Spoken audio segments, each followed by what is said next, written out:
Good morning. Welcome to our third positive psychology exercise.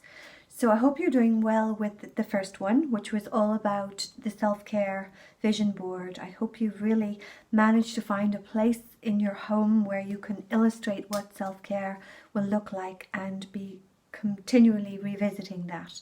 And I hope you enjoyed yesterday's one on gratitude. And that's really about just remembering several times in the day or at night time in your journal to be so grateful for all of the good things that are happening, even at a really stressful time. It changes the brain. So today we're looking at a different topic, and it's on emotional regulation. This takes about 20-25 minutes to do, but again, it's also reframing or changing how you view your emotional life. So a lot of us will be having very intense emotions at the moment.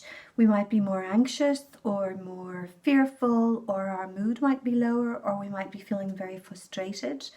And it's how we respond to those emotions. So we know that suppressing emotions, avoiding them, pushing them down is both psychologically and physiologically really detrimental for our health. The research shows very clearly that it's very important to honor and to acknowledge the emotions that we are experiencing and to let them bubble up, and even just to name them, name what they are, knowing that they will pass. So acknowledging our inner emotional world is incredibly important.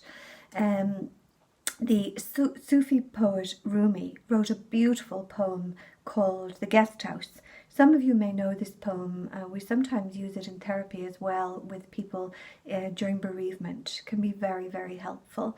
And in this poem, Rumi describes being human as being like a guest house. And in it, emotions are personified as temporary visitors. Visitors that, they should be welcomed, even though they might be unpleasant visitors. And the poem really shows us that if we try and welcome these emotions as if they were these visitors we knew that they were going to come into our house and then they were going to pass, to leave. And that when we welcome them and just gently let them pass through the house, then their intensity and their impact can be greatly reduced.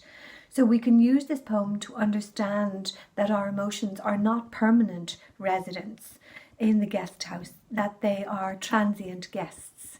So looking at this poem, The Guest House by Rumi, this being human is a guest house. Every morning, a new arrival, a joy, a depression, a meanness, some momentary awareness comes as an unexpected visitor. Welcome and entertain them all. Even if they are a crowd of sorrows who violently sweep your house empty of its furniture, still treat each guest honourably. He may be clearing you out for some new delight.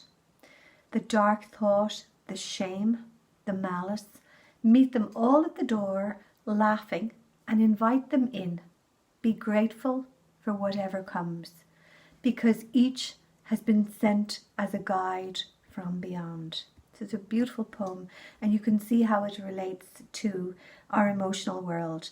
So I've put a list of questions up on the Vico Health website that will just help you ponder what emotions have been the strongest ones that you've been experiencing since this whole pandemic started. Is there a predominant emotion, or are they churling up all the time and changing and varying? And when they do come up, are you able to just invite them in and allow them to pass, or are you trying to stop them and push them down? And can you relate to the line where he says, the guest violently sweeps your house empty of its furniture, which obviously refers to really intense emotions.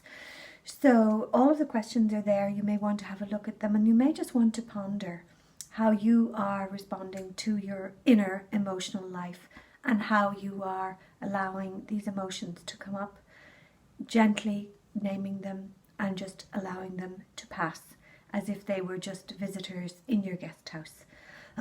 So I hope you enjoy that exercise, and I will see you tomorrow morning for exercise 4.